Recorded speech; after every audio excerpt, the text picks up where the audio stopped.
Fala pessoal, tudo legal com vocês? Gerson aqui, você está no Aplicar Ciências. Muito bem-vindos! Eu fiz um vídeo aqui no canal sobre nas linhas do Arduino da engenheira Gedeane Kenchman e fiquei muito satisfeito com o conteúdo. Por conta disso, eu fiquei muito curioso quando ela lançou seu segundo livro, Nas linhas do Arduino Plus, Wiring, Hardware e Possibilidades. Então resolvi completar minha coleção e trazer aqui para vocês as minhas impressões sobre os aspectos físicos e de conteúdo desta obra. Então, se o aprendizado de Arduino e programação em robótica faz parte dos seus interesses, por favor, já deixa o like neste vídeo para nos prestigiar. Também se inscreva caso ainda não for inscrito aqui no canal. Se você acha que esse vídeo ele vai beneficiar alguém, por favor, também compartilhe na sua rede de amigos. Então vamos mudar de câmera aqui e conferir juntos o conteúdo desse livro e também alguns pontos vou fazer paralelos com a outra obra. Bora lá!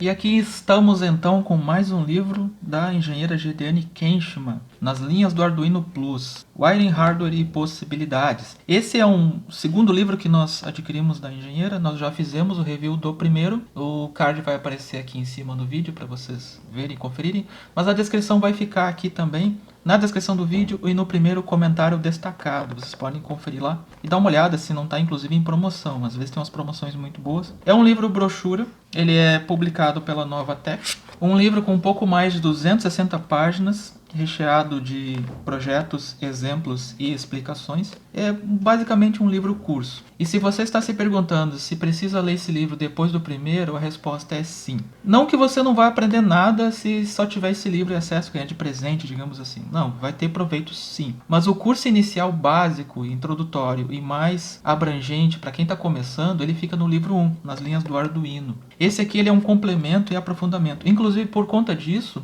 a Gedeane ela é engenheira de automação e controle, inclusive acho que mestre também agora, atualmente, e ela é professora. Então, muito do que tem nesses dois livros, e ela tem um terceiro que eu ainda não tenho aqui no canal, ele tem a ver com o que ela usa na sequência de aulas dela. Por isso que eu digo que ele é um livro didático, inclusive para ser usado em sala de aula. Esse livro, como os outros, ele tem material extra da Novatec. Geralmente são os códigos, alguma outra coisa, algum acessório para você poder baixar. Uma coisa que é importante desse livro é que ele é dividido em duas partes. A parte 1, ela tem mais conceitos de programação. É aquilo que eu disse, ela é uma continuação do livro anterior. Então você aproveita muito mais essa parte se você já tiver feito o outro curso. Mesmo assim, ele dá uma pequena introdução em algumas coisas, como por exemplo, microprocessadores versus microcontroladores. Uma dúvida que muitas pessoas têm, ou às vezes nem sabem que tem e fazem confusão. Constantes e variáveis, dá mais uma abordagem assim por cima. Tipos de dados e bases numéricas. Tipos de intervalos, como os milis, microsegundos. Strings, subrrotinas com retorno, já começa a dar uma avançada. Os GPIO com registradores. O módulo Bluetooth Low Energy e comandos AT. E a revisão, então, de toda essa parte. Na parte 2, ela trabalha com alguns blocos chamados muitas vezes de shield, mas muitas vezes são apenas componentes, que a gente usa muito no nosso trabalho com o desenvolvimento de projetos. Os displays OLED, por exemplo. Os LEDs endereçáveis, que são famosos hoje, inclusive na questão de decoração. As matrizes de LED, que são bem interessantes para certos mecanismos. Sensores como o DHT, sensor de distância laser. Módulo Ponte HL298N, que é um módulo que nem todas as literaturas trabalham com ele, elas apresentam uma outra versão. Acelerômetros, outros métodos de gravação do Arduino, isso aqui é bacana, principalmente a pessoa que quer comprar um chip e gravar o bootloader, ou quer achar outras alternativas, ou quer desenvolver uma placa e não vai conseguir colocar nessa placa uma USB, deixa o projeto um pouco mais caro. O Arduino USB, Arduino Standalone em Protoboard e algum apêndice aqui, inclusive algumas tabelas e bibliografias no final. O primeiro destaque do livro, então, eu vou deixar outra parte para vocês mesmos conferirem, está no capítulo 3, que é os tipos de dados e bases numéricas. Isso é muito importante, principalmente quando você vai trabalhar no Arduino a nível de registradores e parar de depender de bibliotecas. Então já é uma introdução aqui a sistemas embarcados e tem muita coisa aqui, inclusive sobre a conversão de bits e entendimento desse assunto. No capítulo 4 tem um outro destaque, ele fala sobre os tipos de intervalo.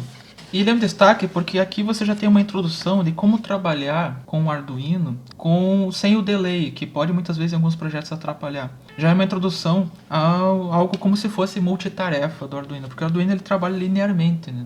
Então se você para uma coisa que ele está fazendo, ele não vai continuar a fazer até que aquele tempo termine. O capítulo 5 ele é muito importante porque fala sobre a escrita de dados. e principalmente no display LCD, algo que para muitos iniciantes pode ser uma coisa um pouco complicada. O destaque do capítulo 6 são as subrotinas, que é uma maneira de você não depender só do setup e do void loop e deixar teu código muito mais organizado e às vezes mais coeso, onde você cria subrotinas que elas são chamadas no loop. E novamente, entrando já no terreno de intermediário para avançado, profissionalizante, você já tem a questão dos GPU e registradores. Então é um conhecimento que você não vai usar só com Arduino, você vai usar com vários microcontroladores, claro, mudando alguma sintaxe e algo assim, mas a lógica por trás é sempre a mesma. E para finalizar a sessão, então, nós temos o módulo Bluetooth lá, o Energy. Eu achei interessante que não tenha ficado na segunda parte do livro, mas talvez o entendimento seja que ele é mais pela questão de comunicação, entender essa questão de comunicação dos comandos AT no Arduino, uma coisa que sinceramente eu penei muito no começo para entender e ainda hoje não domino plenamente porque a gente não usa tanto, mas é muito importante já começar a entender esse assunto aqui para depois passar menos dificuldades. Aqui inclusive tem um exemplo que mostra como fazer um motor VibraCal ser acionado à distância pelo celular.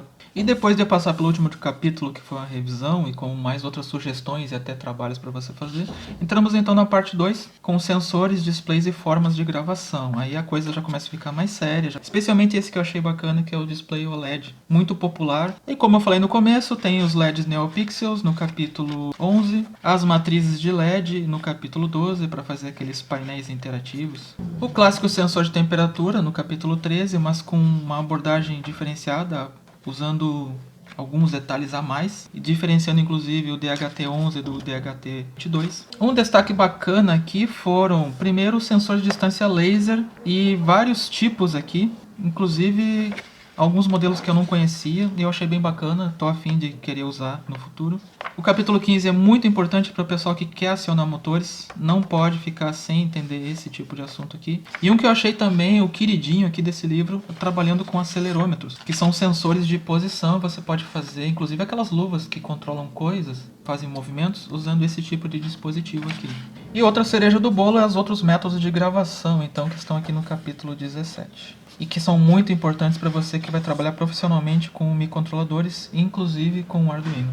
O capítulo sobre o USB, ele fala dos Arduinos que não têm USB, então como é que você se vira para gravar eles, né? Os conversores USB serial, como FTDI, CP2102, PL2303 e CH340G. São módulos que você pode comprar separadamente e você pode ter na sua bancada para usar com esse tipo de placa. Inclusive, uma das placas que tem exemplo aqui é a da ATmaker versão 1.3 do Instituto Digital. Eu tenho algumas dessas placas que elas são muito boas para desenvolvimento de projetos que precisam apenas do chip programado e colocar ele lá dentro da caixinha para fazer o serviço e ficar lá. Inclusive eu tenho alguns vídeos falando sobre esse tipo de Arduino standalone aqui e eu vou deixar nos cards aqui na descrição do vídeo também para vocês poderem dar uma olhada. E pessoal, eu só não tenho mais destaques aqui sobre o trabalho e a obra, porque eu ainda não tive tempo de testar todos os códigos na prática. Então só por isso eu não me aprofundo agora nos destaques. Mas se daqui a algum tempo você estiver assistindo esse vídeo pela primeira vez e quiser saber alguma coisa, provavelmente que até lá eu já tenha praticado todos os exemplos daqui, pode deixar aqui nos comentários que eu respondo com satisfação. Mais uma vez agradeço a vocês por estarem comigo nesse vídeo até aqui. Espero que tenham gostado, dá mais uma olhada aí nos vídeos que vão aparecer nos cards, dá mais uma visitada aqui no canal, em outros projetos e reviews que a gente andou fazendo por aqui. Um grande abraço e até o próximo vídeo, pessoal.